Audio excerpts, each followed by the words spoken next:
Good morning. Morning మ్యాగజైన్కి స్వాగతం. ప్రముఖ దినపత్రికలు వస్తున్న వార్తలు వెనక జరుగుతున్న పరిణామాలు చూద్దాం. ఈనాడు చూస్తే ఆత్మీయ బంధానికి ఆర్థిక సత్వ అన్నటువంటి వార్తని హైలైట్ చేసింది. 5 ఏళ్ల ప్రణాళికకు భారత్ రష్యా ఆమోదం, పుతిన్తో మోడీ శిఖరాగ్ర భేటీ, 11 కీలక ఒప్పందాలపై ఇరు దేశాల సంతకాలు, వాణిజ్య బంధం విలువను $100 బిలియన్ పెంచుకోవాలని తీర్మానం, ఉక్రెయిన్ సంక్షోభానికి శాంతియుత పరిష్కారం ఆవశ్యకమన్న మోదీ, కాలం పెట్టిన అనేక కఠిన పరీక్షలను సమర్థంగా ఎదుర్కొన్న తమ మైత్రి బంధాన్ని ఆర్థిక పునాదులపై మరింత పటిష్టంగా మార్చుకోవాలని భారత్ రష్యా తాజాగా తీర్మానించుకున్న ఇందుకోసం ద్వైపాక్షిక వాణిజ్య సంబంధాలను ఇంకా బలోపేతం చేసుకోవాలని నిర్ణయించాయి. ఆ దిశగా 5 ఏళ్ల కాలానికి గాను 2030 ఆర్థిక కార్యక్రమం ప్రణాళికకు తుదిరూపునిచ్చే భారత పర్యటనకు వచ్చిన రష్యా అధ్యక్షుడు వ్లాదిమిర్ పుతిన్తో ప్రధానమంత్రి నరేంద్ర మోడీ ఢిల్లీలోని హైదరాబాద్ హౌస్లో శుక్రవారం జరిపిన శిఖరాగ్ర సమావేశంలో ఇరు దేశాల మధ్య మొత్తం 11 కీలక ఒప్పందాలు కుదిరాయి.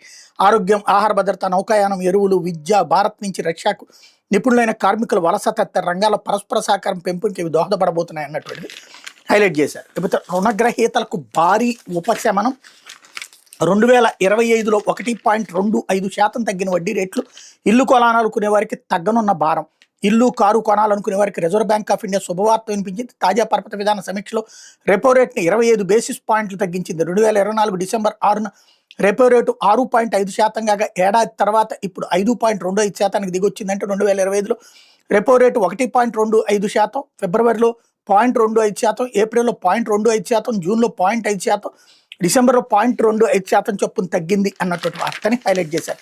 లేకపోతే ఎగరని ఇండిగో అంటూ 1000కి పైగా విమానాల రద్దు, తీవ్ర ఇబ్బందులు ఎదుర్కొంటున్న ప్రయాణికులు, రైల్వే ప్లాట్ఫామ్లను తలపిస్తున్న ఎయిర్పోర్ట్లు సాధారణ పరిస్థితులు నెలకొనడానికి మరో 5 నుంచి 10 రోజులు పట్టే అవకాశం, ఉన్నత స్థాయి దర్యాప్తుకు మంత్రి రామ్మోహన్ నాయుడు ఆదేశం, FDTL నిబంధనలను తాత్కాలికంగా ఉపసంహరిస్తున్నట్టు ప్రకటన, భారత్లోని అతిపెద్ద విమానయాన సంస్థ ఇండిగో విమాన సేవలకు వరుసగా 4వ రోజు తీవ్ర అంతరాయం కలిగింది.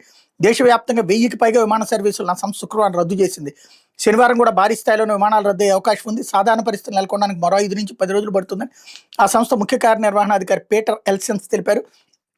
ఇండిగో విమానయాన సేవల అంతరాయాన్ని కేంద్రం తీవ్రంగా పరిగణించింది. అంశంపై ఉన్నత స్థాయి దర్యాప్తుకు పౌర విమానయాన శాఖ మంత్రి కె రామ్మోహన్ నాయుడు ఆదేశించారన్నటువంటిది హైలైట్ చేశారు. లేకపోతే మన విద్యా వ్యవస్థ దేశానికే ఆదర్శం, జనవరిలో విద్యార్థుల భాగస్వామ్య సదస్సు నిర్వహణ, రాష్ట్ర వ్యాప్తంగా మన్యం ముస్తాబు మెగా పేరెంట్ టీచర్ సమావేశంలో ముఖ్యమంత్రి చంద్రబాబు రాష్ట్రంలో అమలయ్యే విద్యా వ్యవస్థ 3 ఏళ్లలో దేశానికి ఆదర్శంగా నిలుస్తుందనే నమ్మకం తనకుందని ముఖ్యమంత్రి చంద్రబాబు పేర్కొన్నారు. దీనిపై మంత్రి లోకేష్ హామీ ఇచ్చారన్న లక్ష్యాన్ని చేరుకుంటామని నమ్మకం తనకుందన్నారు. పార్వతీపురం మన్యం జిల్లా పాలకొండ నియోజకవర్గం బామిని ఆదర్శ పాఠశాలలో శుక్రవారం జరిగిన మెగా తల్లిదండ్రుల ఉపాధ్యాయుల సమావేశంలో ఆయన పాల్గొని ప్రసంగించారు. మంత్రి లోకేష్ ఉన్నతాధికారులు సమన్వయంతో విద్యా వ్యవస్థలో సంస్కరణలు అమలు చేస్తున్నారని ప్రశ్నించారు. బామిని ఆదర్శ పాఠశాల విద్యార్థులు ఈ సభ నిర్వహణలో అదుర్సు అనిపించారన్నారు. చిన్నారుల నుంచి తాము తెలుసుకోవాల్సిన విషయాలు చాలా ఉన్నాయన్నారు. అన్ని అంశాల్లో పరిజ్ఞానం అందించేలా బలమైన పునాది వేసే బాధ్యత తీసుకుంటానని తెలిపారు అన్నటువంటి వార్తని హైలైట్ చేశారు. లేకపోతే విశాఖ ఉక్కు ప్రైవేటీకరణ లేదు, కేంద్ర మంత్రి శ్రీనివాస్ వర్మ స్పష్టీకరణ, విశాఖ ఉక్కు కర్మాగారంలో 32 విభాగాలను ప్రైవేట్కి అప్పగించేందుకు ఎక్స్ప్రెషన్ ఆఫ్ ఇంట్రెస్ట్ పిలిచారన్న వాదనలో ఉక్కు శాఖ సహాయ మంత్రి భూపతిరాజు శ్రీనివాస్ వర్మ తోసిపుచ్చారు. శుక్రవారం రాజ్యసభలో వైకాపా ఎంపీ గొల్లబాబురావు RINLలోని 32 విభాగాల్లోని ప్రైవేటు వారికి ఆహ్వానిస్తూ కేంద్రం ఏమైనా EOI ఆహ్వానించిందని అడిగిన ప్రశ్నకు కేంద్ర మంత్రి లేదని సమాధానం ఇచ్చారు. స్టీల్ ప్లాంట్ పూర్తి స్థాయి ఉత్పత్తి సామర్థ్యంతో నడవడానికి రోజుకు 9 ర్యాక్ల బొగ్గు కావాల్సి ఉండగా ప్రస్తుతం 6 ర్యాక్లే ఉన్నాయన్న ప్రశ్నకు కాదని సమాధానం ఇచ్చారు. దేశీయ బాయిలర్ బొగ్గు రోజుకు 1 రేకు, మీడియం కోకింగ్ కోల్ 4 రోజులకు 1 ర్యాక్ అయితే చాలని స్పష్టం చేశారన్నటువంటిది హైలైట్ చేశారు. లేకపోతే భాగస్వామి కోటాలో జీవితాంతం ఒకే చోట విధుల, ఉద్యోగ సంఘాల నాయకుల హోదాను అడ్డుపెట్టుకున్నారు కొందరు ప్రభుత్వ ఉద్యోగుల తీరుపై హైకోర్టు తీవ్ర ఆక్షేపణ, దాంపత్య భాగస్వామి భార్య లేదా భర్త స్పౌజ్ పనిచేస్తున్నారన్న కారణంతో అక్కడే పోస్టింగులు తీసుకుంటూ కొందరు ప్రభుత్వ ఉద్యోగులు జీవితాంతం ఒకే చోట విధులు నిర్వర్తిస్తున్నారని హైకోర్టు ఆక్షేపించింది. ఉద్యోగ సంఘాల నాయకులు సైతం వాళ్ళ హోదాలను అడ్డుపెట్టుకుని ఏళ్ల తరబడి ఒకే చోట పనిచేస్తున్నారని తప్పుపట్టింది. ఇట్లాంటి చర్యలు ఆయా స్థానాలకు రావాలనుకుంటున్న ఇతర ఉద్యోగుల ప్రయోజనాలు దెబ్బతీయడమేనని వ్యాఖ్యానించింది. స్పౌజ్ కారణం ఉద్యోగ సంఘాల నాయకుల హోదాను అడ్డుపెట్టుకుని ఏళ్ల తరబడి ఒకే చోట పనిచేస్తున్న వ్యవహారంపై లోతైన విచారణ జరుపుతామని స్పష్టం చేసింది. తాలూకా, రెవెన్యూ డివిజన్, జిల్లా, రాష్ట్ర స్థాయిలో ఉద్యోగ సంఘాల నాయకులు అని చెప్పుకుంటూ పలువురు ఒకే చోట పనిచేస్తున్నారని తెలిపింది అన్నటువంటి వార్తని హైలైట్ చేశారు. ఇకపోతే సాక్షి వచ్చేటప్పటికి ఉన్నత శిఖరాలకి మన బంధం అన్నటువంటి వార్తను హైలైట్ చేసి 8 దశాబ్దాల స్నేహానికి నూతన శక్తి వేగాన్ని జోడిద్దాం, 2030 నాటికి $100 బిలియన్ వార్షిక వాణిజ్యం, ప్రధాని మోడీ రష్యా అధినేత పుతిన్ నిర్ణయం, ఢిల్లీలో 23వ ఇండియా రష్యా సదస్సు, కీలక రంగాల్లో పరస్పర సహకారానికి 11 ఒప్పందాలు, ఉక్రెయిన్పై యుద్ధానికి తెరపడాలని ప్రధాని మోడీ ఆకాంక్ష, ఉక్రెయిన్ రష్యా మధ్య శాశ్వత శాంతికి సహకరిస్తామని వెల్లడి, భారత్ తటస్థం కాదు శాంతిపక్షమైన స్పష్టీకరణ, రష్యా పౌరుల కోసం ఉచిత వీసా పథకాలు ప్రకటించిన మోడీ, భారత్కి నిరంతరాయంగా ఇంధనం సరఫరా చేస్తామన్న పుతిన్, ఎన్ని ఒత్తిళ్లు ఉన్నా వెనక్కి తగ్గబోమన్న ఉద్ఘాటన. బిజినెస్ ఫోరం భేటీకి హాజరైన మోడీ, పుతిన్, భారీగా పెట్టుబడులు పెట్టాలని వ్యాపారవేత్తలకు మోడీ పిలుపు, ఇరు దేశాల మధ్య అవరోధాలు లేకుండా వాణిజ్యం జరగాలన్న పుతిన్ అన్నటువంటి వార్తని హైలైట్ చేశారు. అట్లాగే అస్సోం తేయాకు కాశ్మీరీ కుంకుమ పువ్వు, పుతిన్కి మోడీ కానుకలు ఇచ్చారు, రష్యన్ భగవద్గీత కూడా ఇచ్చారన్నటువంటిది హైలైట్ చేశారు. లేకపోతే ఇండిగో తెచ్చిన సంక్షోభం అన్నటువంటిది హైలైట్ చేశారు. గుత్తాధిపత్యాన్ని అడ్డం పెట్టుకుని వ్యవహార నిబంధనలు పాటించడం ఇష్టం లేక రద్దుల పర్వం. శుక్రవారం ఒక్కరోజు 1000కి పైగా విమానాలు రద్దు. గడిచిన 2 రోజుల్లో మరో 1000 విమానాలు క్యాన్సిల్. దిగి వచ్చిన డీజీసీఏ తాత్కాలిక మినహాయింపులు. ఇండిగోలో పైలట్ల డ్యూటీ నిబంధనలు ప్రస్తుతానికి పక్కకు. దీంతో శనివారం నుంచి పరిస్థితి మారవచ్చని ఇండిగో సీఈఓ. పరిస్థితి పూర్తిగా మామూలుగా అవడానికి 2-3 వారాలు పట్టే అవకాశం అన్నటువంటి హైలైట్ చేశారు. లేకపోతే రాష్ట్రంలో నిరుద్యోగుల పరిస్థితి ఏమిటి?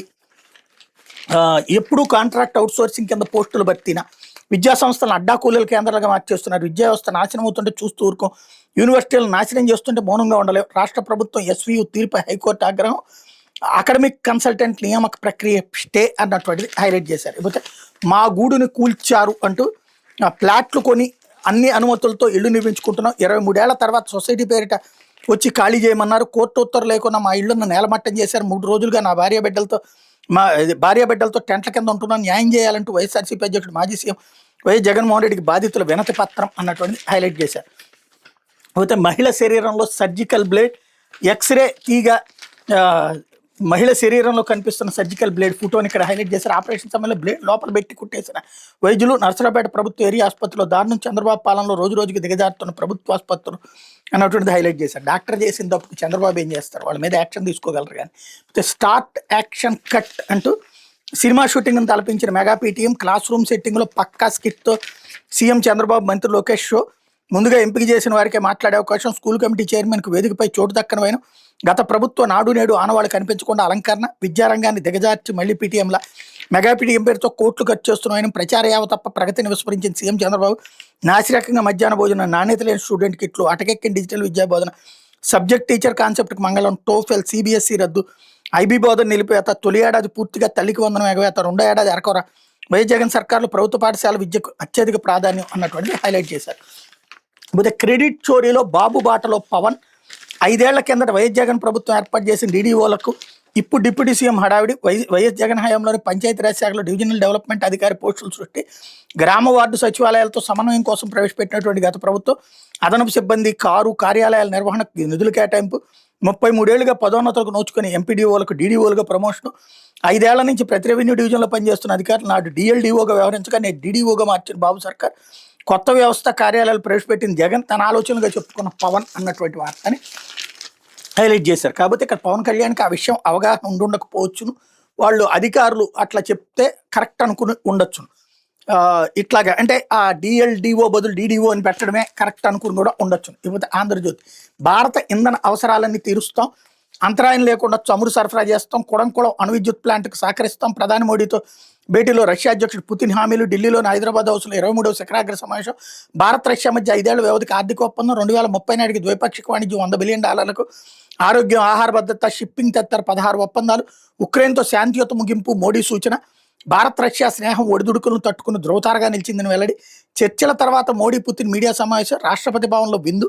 స్వదేశానికి బయలుదేరిన పుతిన్.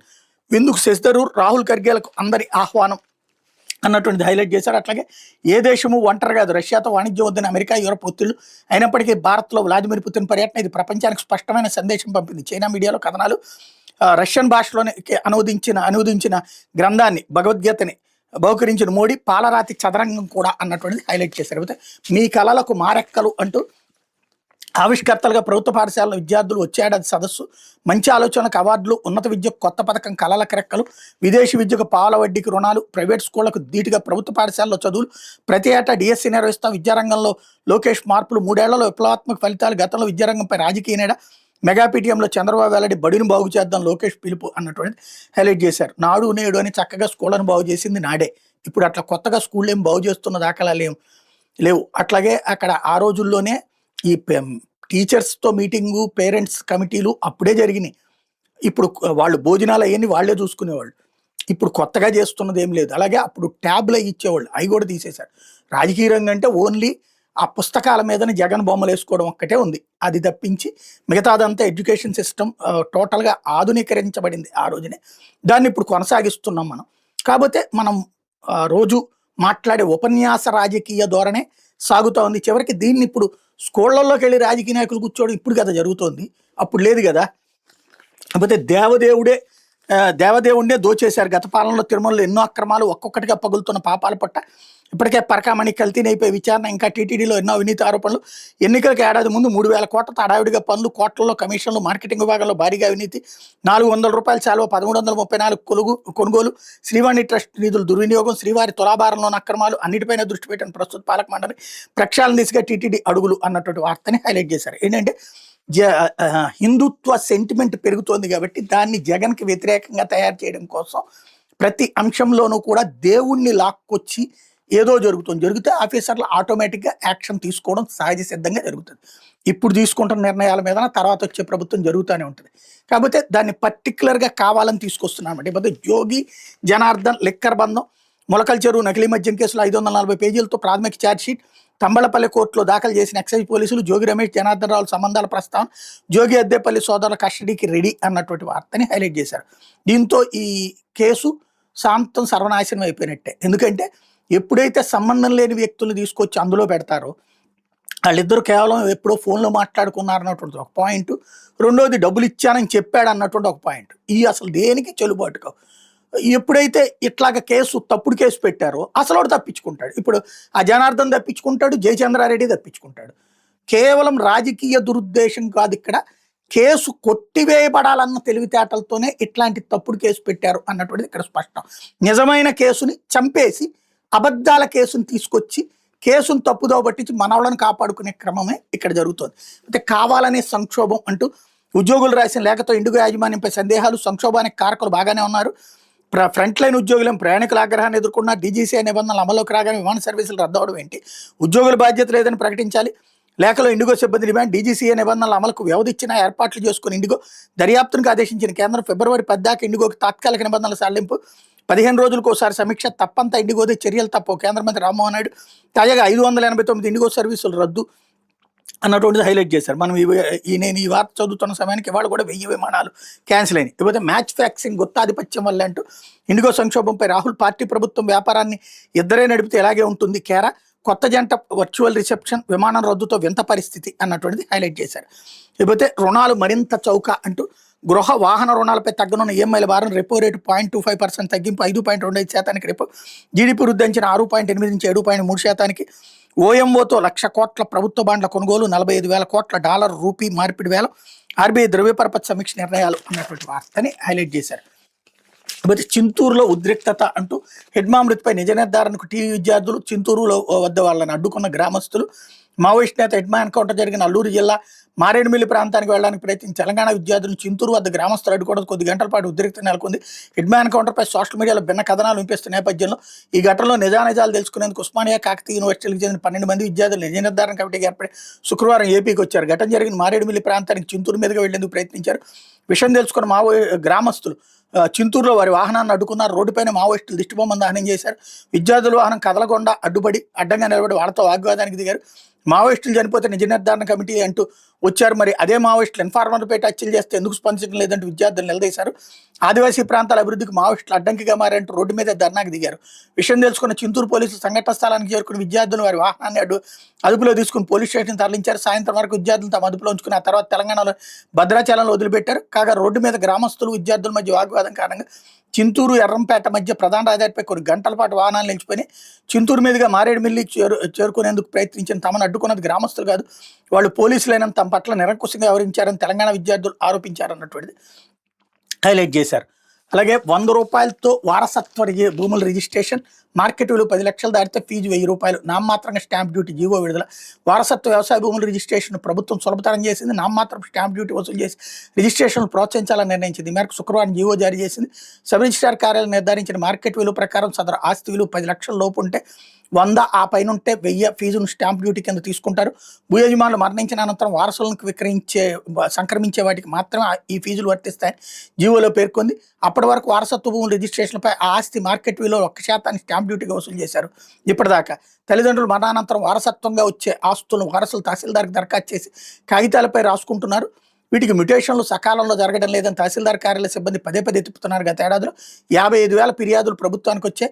వీలునామా రాయకుండా యజమాని మరణిస్తే వారసుల ఆస్తులను భాగాలు చేసుకుని లిఖితపూర్వకంగా ఏకాభిప్రాయంతో వస్తే సబ్ రిజిస్ట్రార్ కార్యాలయంలో 100,000 రూపాయలకి రిజిస్ట్రేషన్ చేయబోతున్నారు అన్నటువంటి వార్తని హైలైట్ చేశారు. ఇది దినపత్రికలో వచ్చిన వార్తలు వెనకాల జరుగుతున్నటువంటి పరిణామాలు.